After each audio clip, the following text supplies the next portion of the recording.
Assalamualaikum warahmatullahi wabarakatuh. Perkenalkan, nama Ibu Ranti Puspasari SPD. Ibu membawakan mata pelajaran kewirausahaan. Di pertemuan 7 ini, Ibu membawakan materi prinsip-prinsip dari DESIK.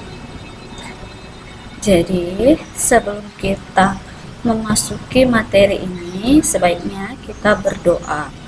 Berdoa menurut agama dan kepercayaan kita masing-masing. Berdoa dimulai. Berdoa selesai. Sebelum kita memasuki materi, sebaiknya kita harus mengetahui namanya kompetensi dasar.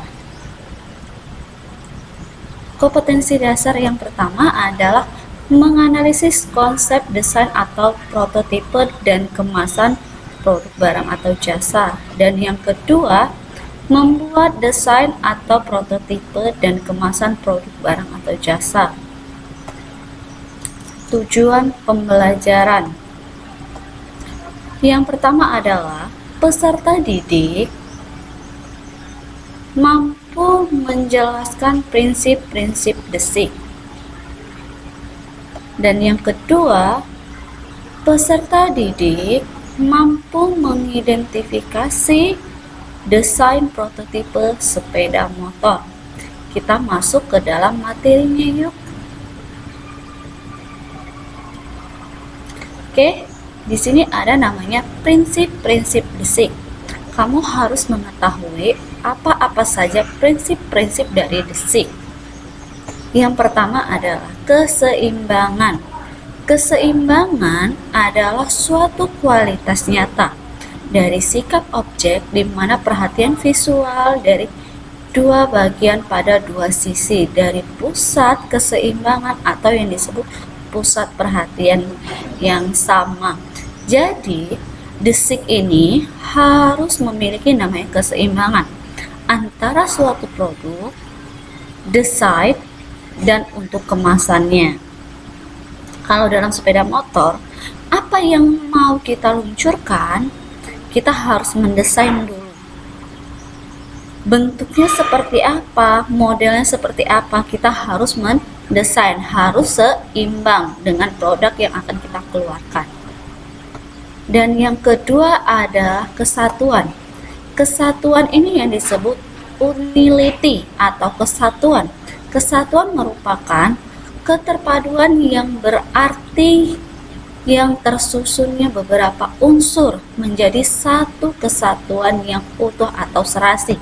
Jadi, di sini antara produk dengan desain dia harus sama, tidak boleh berbeda. Oke, kita masuk ke selanjutnya adalah tekanan atau point of interest. Apa itu tekanan?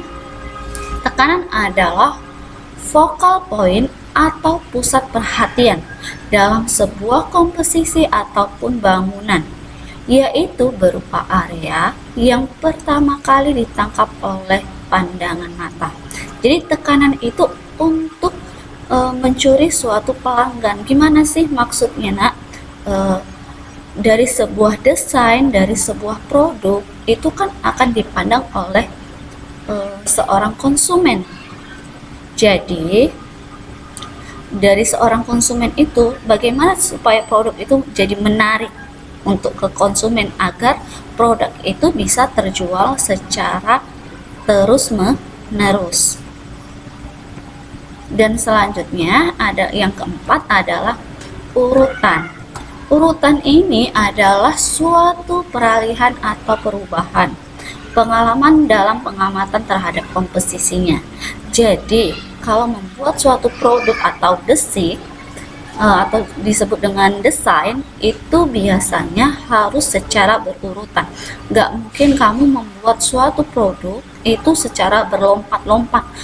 Desain dulu, baru produknya jadi. Tidak, harus secara berurutan. Apa duluan yang harus dibuat?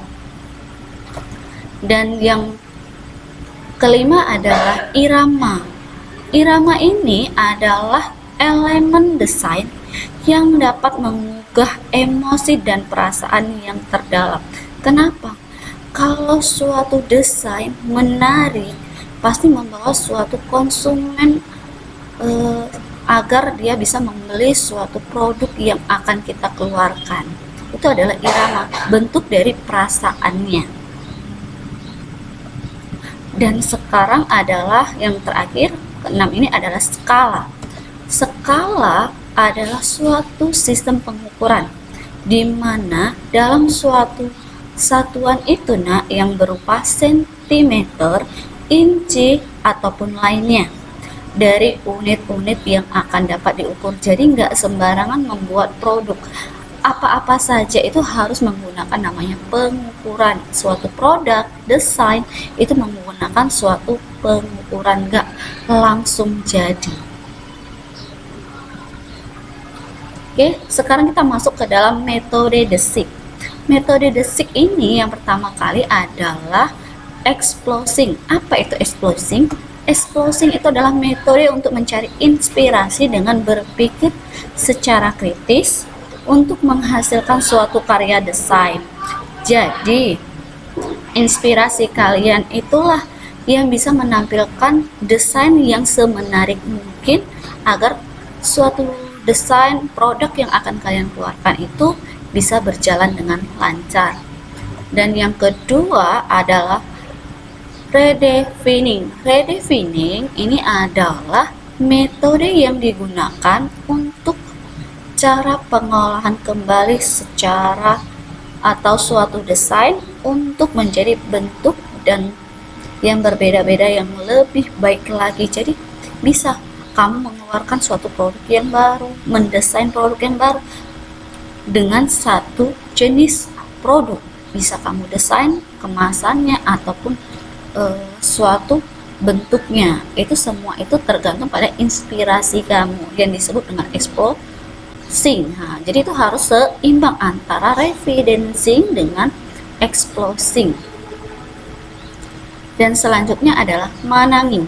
Managing ini metodenya dengan cara menciptakan desain secara berkelanjutan dan terus menerus. Kenapa? Kalau dia sudah membuat desain sudah lancar, sudah bagus dan sudah menarik, bisa dia keluarkan secara berkala atau sekelanjutan, secara terus menerus. Baru kita masuk ke dalam prototypingnya. Nah, prototyping itu kan sudah berbentuk dalam suatu desain ataupun kemasan. Jadi metode dari prototyping ini adalah menggunakan perbaikan dan memodifikasi desain warisan dari nenek moyang kita dulu ya nak. Jadi apa? Pertamanya bentuknya apa? Jadi kita akan mengembangkan dari suatu produk tersebut. Yang selanjutnya adalah transporting. Transporting ini membuat suatu desain berdasarkan tren yang sedang berkembang. Jadi bukan dilihat dari zaman dahulu. Dahulu kalau dalam sepeda motor trennya apa? Hanya Honda. Honda itu pun berbentuk dengan Astrea. Sekarang Honda sudah banyak, ada Vario, Honda Beat dan lain sebagainya. Itu menggunakan namanya tren pada sekarang saat ini, tapi dia berbeda dari produknya. Kita masuk ke dalam desain prototipe sepeda motor. Oke, desain prototipe sepeda motor ini dia memiliki namanya pameran di Indonesia Motorcycle Shows yang disebut IMOS. Adalah salah satu pameran motor terbesar di Indonesia yang diikuti oleh Asosiasi Industri Sepeda Motor di Indonesia atau yang disebut IC, dan dipabrikan sepeda motor di luar IC adalah pameran tersebut banyak pabrikan motor yang memamerkan prototipenya kendaraan yang akan segera diluncurkan di pasaran. Jadi banyak sepeda motor itu yang berbagai produk. Jadi nggak hanya satu produk, semua di bidang sepeda motor itu menggunakan suatu produk yang bisa kamu pamerkan dan bisa kamu jual di pasaran. Ini adalah contoh dari desain sepeda motornya. ini berbeda. Kita masuk selanjutnya adalah motoroid. Motoroid ini adalah sepeda motor berbahan listrik. Kenapa? Motoroid ini mesinnya listrik yang memiliki fitur otonom, antara lain merupakan dan menjaga keseimbangan dengan sendirinya, mengendalikan pengendara dan bisa dipanggil menggunakan gelombang. Jadi motoroid ini menggunakan sistem listrik, jadi harus adanya namanya keseimbangan antara pengendara dengan sepeda motor. Dan selanjutnya adalah motoroid ini dapat dirancang dengan bantuan psikolog untuk memijat punggung pengendara guna memberikan ketenangan dan merekam emosi guna menghindari potensi bahaya saat pengendara melaju dengan kecepatan tinggi. Jadi motoroid ini bisa membuat kita selalu tenang karena dia dudukannya ini itu memiliki namanya untuk pemijatan dalam punggung kendara agar dia itu senyaman mungkin dan bisa merekam emosi kita. Itu seperti kalau kita lagi emosi, kita bisa meredamkan suatu emosinya. Selanjutnya adalah motor listrik gesit. Nah, motor listrik gesit ini menggunakan tenaga listrik. Daya motornya itu 5 kW. Dari daya ini bisa menempuh jarak sejumlah 100 km dalam daya baterai yang penuh. Dan untuk fenomenanya bisa mencapai kecepatan maksimal kurang lebih dari 70 km per jam.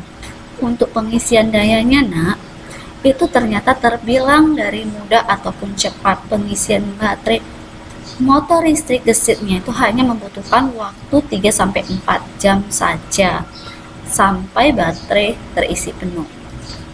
Oke, ini adalah contoh dari baterai motor listrik gesitnya. Sangat ramping dan lebih menarik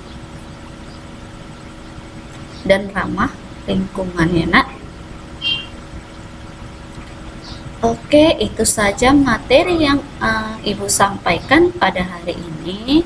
Semoga bermanfaat untuk kalian. Belajar terus, baca-baca buku kamu terus agar kamu menambah ilmu. Jangan lupa tugas-tugas kamu kerjakan dengan sebaik mungkin. Ibu harap kamu selalu sehat. Sebelum Ibu tutup, kita harus berdoa terlebih dahulu. Berdoa menurut agama dan kepercayaan kita masing-masing. Berdoa dimulai. Berdoa selesai. Assalamualaikum warahmatullahi wabarakatuh.